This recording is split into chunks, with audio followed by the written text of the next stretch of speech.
بسم اللہ الرحمن الرحیم۔ السلام علیکم۔ آج کی اس ویڈیو کے اندر ہم انشاءاللہ قرآن پاک کے 30ویں سپارے کی ابتدائی جو صورت ہے سورہ نبا، اس کی ابتدائی چند آیات کا ترجمہ اور تفسیر پڑھیں گے انشاءاللہ۔ اور قرآن پاک کا ترجمہ اور تفسیر بآسانی سمجھنے کے لیے آپ حضرات سے یہ درخواست ہے کہ جب آپ یہ ویڈیو دیکھ رہے ہوں تو آپ اپنے سامنے قرآن پاک رکھیں تاکہ آپ لوگوں کو آیات کا ترجمہ اور تفسیر بآسانی سمجھ آ سکے۔ تو اگر ابھی تک آپ نے ہمارا چینل سبسکرائب نہیں کیا تو آپ ہمارے چینل کو سبسکرائب کریں اور ساتھ بیل آئیکن کے بٹن کو پریس کریں تاکہ ہماری اس طرح کی ہر نئی آنے والی ویڈیو کا نوٹیفیکیشن آپ حضرات کو پہلے سے موصول ہو سکے۔ تو آئیے شروع کرتے ہیں۔ اعوذ باللہ من الشیطان الرجیم، بسم اللہ الرحمن الرحیم۔ عما یتساءلون عن النبأ العظیم الذی هم فیہ مختلفون کلا سیعلمون ثم کلا سیعلمون۔ عما یتساءلون، کس چیز کے بارے میں یہ آپ سے سوال کرتے ہیں۔ عما کا معنی کس چیز کے بارے میں، یتساءلون یہ آپ سے پوچھتے ہیں یا آپ سے سوال کرتے ہیں۔ عن النبأ العظیم، اس بڑی خبر کے بارے میں یا اس زبردست واقعے کے بارے میں۔ نبأ کہتے ہیں خبر یا واقعے کو، عظیم معنی بڑا۔ الذی هم فیہ مختلفون، جس میں یہ خود مختلف باتیں کرتے ہیں۔ الذی هم فیہ، جس میں یہ لوگ خود مختلفون، خود مختلف رائے رکھتے ہیں۔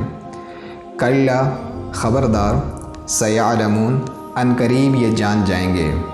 اللہ تعالیٰ نے آگے اس جملے کو دوبارہ دہرایا ہے، ثم کلا سیعلمون، ثم پھر، کلا خبردار، سیعلمون ان قریب یہ جان جائیں گے۔ تو یہ تو ہوا ان آیات کریمہ کا ترجمہ۔ یہ جو ابتدائی سورہ نبا کی 5 آیتیں ہیں، ان کے اندر اللہ تعالیٰ نے کفار مشرکین کے ایک طرز عمل کی طرف اشارہ کیا ہے کہ نبا سے مراد یہاں جو ذکر ہے کہ وہ ایک زبردست واقعے کے بارے میں یا ایک بڑی خبر کے بارے میں سوالات کرتے ہیں، تو اس سے مراد روز قیامت ہے، یعنی قیامت کا دن، کہ وہ روز قیامت کے بارے میں طرح طرح کی باتیں کرتے ہیں۔ اور اگلی جو آیت کریمہ، تیسری آیت کریمہ کے اندر یہ ذکر کیا گیا ہے کہ جس کے بارے میں وہ خود رائے مختلف رکھتے ہیں۔ اس کا مطلب یہ ہے کہ رائے مختلف ہونے کا مطلب کہ وہ مختلف طرز پر قیامت کے دن پر اعتراضات کرتے تھے۔ مثال کے طور پہ بعض ان میں ایسے تھے کہ وہ تو قیامت کے دن کو مانتے ہی نہیں تھے، اس کا کھلم کھلا انکار کرتے تھے، اور بعض ایسے تھے کہ وہ اس کے خلاف دلائل پیش کرتے، اور بعض ان میں ایسے تھے جو مسلمانوں سے روز قیامت کے بارے میں طرح طرح کے سوالات پوچھتے تھے، اور ان کا بھی سوال پوچھنے کا جو مقصد ہوتا تھا وہ کوئی حق کی تلاش نہیں بلکہ بطور مذاق کے وہ ایسا کیا کرتے تھے۔ تو اللہ تعالیٰ نے اس طرز عمل کی طرف اشارہ کرتے ہوئے یہاں یہ بات ذکر کی کہ یہ کس چیز کے بارے میں، ایک زبردست واقعے کے بارے میں، اس یعنی روز قیامت کے بارے میں آپ سے سوالات پوچھتے ہیں جن میں یہ خود مختلف باتیں کرتے ہیں۔ پھر اللہ تعالیٰ نے اگلی 2 آیات کریمہ کے اندر انہیں ایک طرح سے خبردار کیا ہے کہ ان قریب یہ جان جائیں گے۔ یہ سیعلمون، یہ جو سین یعلمون کے صیغے کے ساتھ لگا ہوا ہے، یہ مستقبل قریب کے معنی پیدا کر دیتا ہے کہ خبردار ان قریب، یعنی بہت جلد یہ اس بات کو جان جائیں گے کہ جس دن کے بارے میں یہ روز قیامت کے بارے میں یہ مختلف باتیں کرتے ہیں اور اس کا انکار کرتے ہیں، ان قریب یہ اس کی حقیقت کو جان جائیں گے۔ اور اللہ تعالیٰ نے اس جملے کو 2 مرتبہ بطور تاکید کے ذکر کیا کہ یہ ضرور اس کو جانیں گے، ثم کلا سیعلمون، اور جس دن یہ اس دن کے بارے میں جان جائیں گے تو پھر انہیں اس بات پر یقین آ جائے گا۔ اس کے بعد کی جو آیات کریمہ ہیں اس کے اندر اللہ تعالیٰ نے کائنات کے اندر اپنی قدرت کی نشانیوں کا ذکر کیا ہے، اور ان نشانیوں کا ذکر کرنے کا جو مقصد ہے وہ یہ کہ اللہ تعالیٰ انہیں یہ بتانا چاہتے ہیں کہ دیکھیں یہ جو کائنات کے اندر میری نشانیاں ہیں قدرت کی، جب تم انہیں تسلیم کرتے ہو کہ یہ اللہ تعالیٰ ہی نے پیدا کی ہیں، تو پھر تمہیں اللہ کی یہ قدرت تسلیم کرنے میں کیوں مشکل درپیش آ رہی ہے کہ جس طرح اللہ تعالیٰ نے یہ چیزیں پیدا کی ہیں اس کائنات کو، اور اس کائنات کے اندر جتنی چیزیں ہیں تمام کا پیدا کرنے والا اللہ تعالیٰ ہے، تو پھر آپ اس بات کو کیوں تسلیم کرنے میں منکر ہیں کہ جس طرح اللہ نے ان کو پیدا کیا بالکل اللہ تعالیٰ اس طرح ایک دن ان کو ختم کر کے ایک نیا نظام قائم کرے گا۔ تو وہ جو اللہ تعالیٰ نے کائنات کے اندر اپنی قدرت کی نشانیاں پیدا کی ہیں، اگلی آیات کریمہ کے اندر وہ ان کا ذکر کرتے ہیں۔ الم نجعل الارض مہادا، ارض کہتے ہیں زمین کو، مہاد کہتے ہیں بچھونے کو، بچھانا۔ اللہ بھی اپنی اس زمین کو اللہ تعالیٰ نے جو ایک قدرت کی نشانی پیدا کی ہے اس کی طرف اشارہ کرتے ہیں۔ الم نجعل الارض مہادا، کیا میں نے زمین کو بچھونا نہیں بنایا آپ کے لیے؟ والجبال اوتادا، جبال کہتے ہیں پہاڑوں کو، اوتاد کہتے ہیں میخوں کو، اور کیا میں نے پہاڑوں کو بطور میخ نہیں گاڑ دیا؟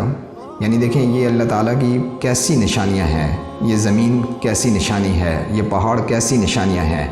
یہ جب آپ مانتے ہیں کہ یہ اللہ کے علاوہ کوئی پیدا نہیں کر سکتا، تو یہی اللہ بتانا چاہتے ہیں اگلی 7 آیات کریمہ کے اندر ساتھ ساتھ کہ پھر آپ اللہ تعالیٰ کی اس بات کو تسلیم کرنے سے کیوں انکار کر رہے ہیں کہ جس طرح اللہ نے انہیں پیدا کیا ایک دن ختم کر کے ایک اللہ تعالیٰ نیا نظام قائم کریں گے۔ وَخَلَقْنَاكُمْ أَزْوَاجًا، اور ہم نے آپ کو جوڑوں میں پیدا کیا، یعنی مرد اور عورت کے جوڑے میں پیدا کیا، ٹھیک ہے، یہ اللہ کے علاوہ اور کون کر سکتا تھا۔ وَخَلَقْنَاكُمْ، ہم نے آپ کو پیدا کیا، ازواجن، جوڑے جوڑے۔ وَجَعَلْنَا نَوْمَكُمْ سُبَاتًا، نوم کہتے ہیں نیند کو، ٹھیک ہے، سبات کہتے ہیں آرام کی چیز کو، اور تمہاری نیند کو ہم نے ہی تھکن دور کرنے کا ذریعہ بنایا۔ وَجَعَلْنَا، ہم نے بنایا، نَوْمَكُمْ، تمہاری نیند کو، سُبَاتًا، تھکن دور کرنے کا ذریعہ۔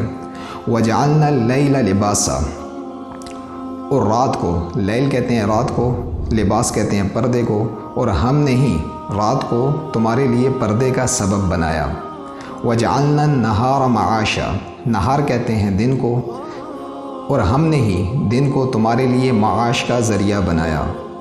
وَبَنَيْنَا فَوْقَكُمْ سَبْعًا شِدَادًا، اور ہم نے ہی فوقکم تمہارے اوپر، سبعاً 7، شدادہ مضبوط آسمان بنائے۔ وَبَنَيْنَا فَوْقَكُمْ سَبْعًا شِدَادًا، اور ہم نے ہی تمہارے اوپر 7 مضبوط آسمان بنائے۔ وَجَعَلْنَا سِرَاجًا وَهَاجًا، سراجًا وَهَاجًا کا لغوی جو معنی بنتا ہے وہ چمکتا ہوا چراغ، کہ ہم نے ہی تمہارے اوپر ایک دہکتا ہوا چمکتا ہوا چراغ بنایا، مراد اس سے سورج ہے۔ وَأَنزَلْنَا مِنَ الْمُعْصِرَاتِ مَاءً ثَجَّاجًا، وَأَنزَلْنَا، اور ہم نے ہی من المعصرات، برے ہوئے بادلوں سے، ماءً ثجاجا، موسلادھار پانی برسایا۔ یعنی اللہ کے علاوہ اور کون ایسا کر سکتا ہے؟ یہ اللہ تعالیٰ انہی نشانیوں کا ساتھ ساتھ ذکر کرتے جا رہے ہیں، اور اللہ تعالیٰ یہ آگے اس کی وجہ بیان کر رہے ہیں کہ یہ ہم نے جو موسلادھار پانی برسایا کس لیے؟ لِنُخْرِجَ بِهِ، تاکہ ہم نکالیں اس پانی سے، حَبًّا وَنَبَاتًا، غلہ اور دوسری قسم کی سبزیاں، وَجَنَّاتٍ الفافا، اور گنے باغات بھی۔